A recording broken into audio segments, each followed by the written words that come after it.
Good morning. I hope you are doing great this morning. I'm doing lovely. I'm doing wonderful. My coffee is actually like extra nice. It's like extra lekker vanoggend. But it's funny how sometimes when I'm spending my time with the Lord, I'm going, Lord, what are we doing this morning? What are we talking about this morning?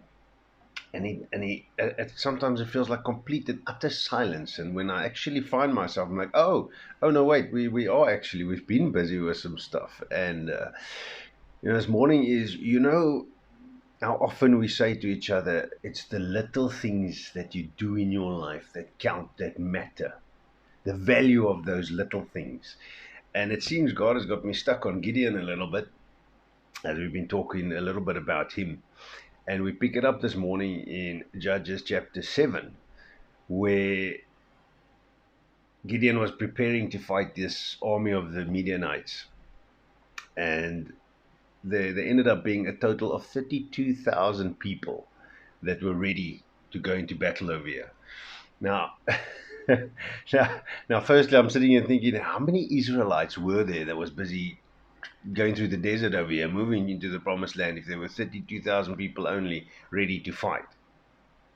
That's an insane amount of people, for an army over there.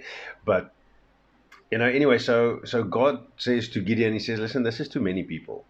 This is too many. So if they then beat the Midianites, they won't believe that it was me who gave you the victory. They'll think that they did it in their own strength, that they didn't need me. So we need to reduce this number," God says to Gideon. And this is cool. I like how God directs these steps and gives these instructions. He says, firstly, He says, tell the people who are fearful and afraid that they can leave at once, they can go home. And the Bible says 22,000 people left, walked away, that were fearful and afraid. Now, I don't know. I think if we sit down and really look at the percentages, the significance of the percentages of these numbers, then I think we can probably chat for a little while, because I'm learning more and more lately. There's so much significance in these details that is shared. That God planned out these numbers perfectly, and the details that's in there. There's somewhere in the Bible that He says He'll give to you the secrets. He'll explain to you the secrets, and we've got to put in the effort to get there. But anyway, so 22,000 people left. They were fearful. They're gone. They checked. 10,000 people remain. Says there's the Bible, and God comes to Gideon again. He says, "You know what, Gideon? That's still too many people. I don't think that's going to happen."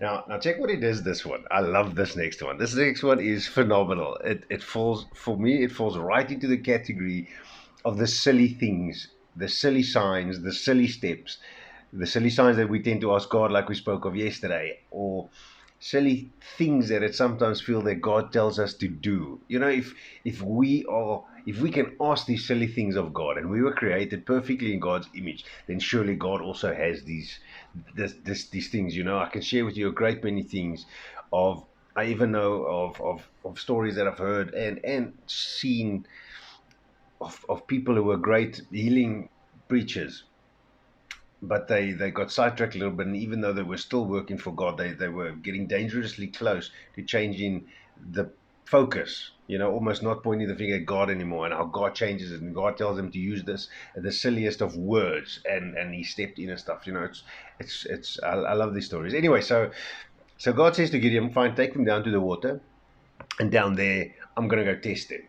And he said, and when they were down there, this is what God says to Gideon in Judges 7, verse 5. He says, "Everyone who laps from the water with his tongue as a dog laps, you shall set apart by himself. Likewise, everyone who gets down on his knees to drink."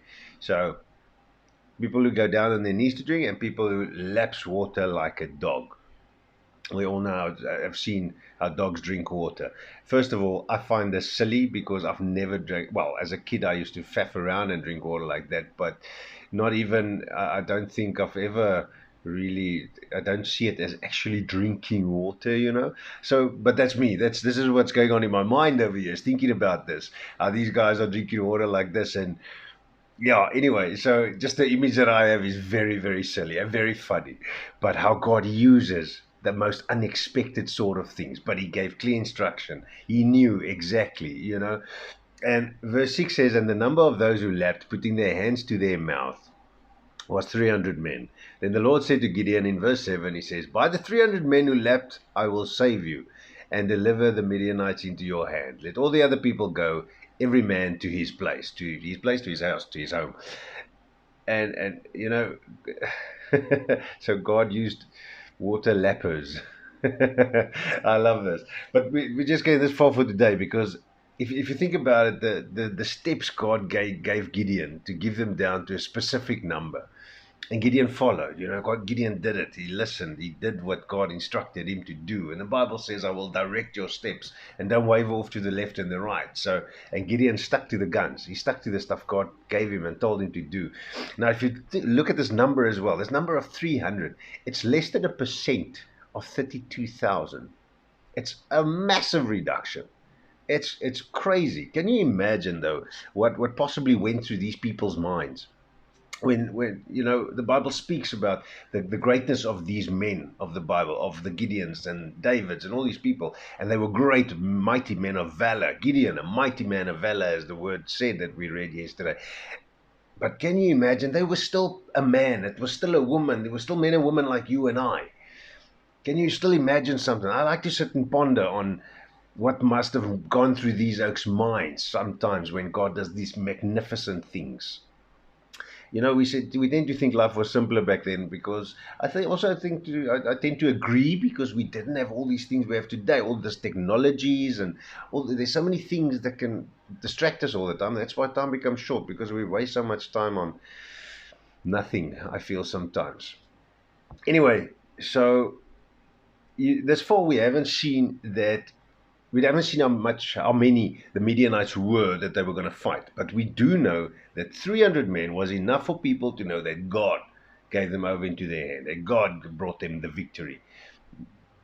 Now, as I got to this point, now busy sitting, gathering everything this morning, I just got this feeling that there are people that's going to sit there and they're going to hear this message. They're going to be listening to this message. And there are people, you're going through a time of reduction in your life.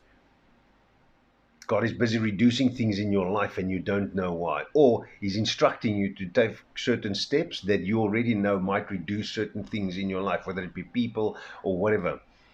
God's telling you to do these things and you don't know why. You don't understand why. Well, number one is, I can tell you, God is busy preparing you for battle, my friend. He's busy getting you ready to fight. He's bringing you into a place where He's going to give you the victory. That when you do get it, you and everybody who's going to learn to know of this victory will know that it was God that stepped in, God that came through, God that gave the victory. So, whatever the challenge is, the trial is, the battle is that lies ahead of you, find God's instructions. Find the instructions that God is giving you to purify your army. Because I feel this is what God was doing in this massive number reduction, is He was purifying it to the core of men and women who, if you think of the Spartans in those movie 300, how those Spartans were just like, ow, ow, ow. When it comes down to fighting times, there wasn't a single thought of negativity in their mind. They knew to fight, so, but still God steps in and God comes in through for Gideon and these men in the end of the day. But let go of your people that are afraid.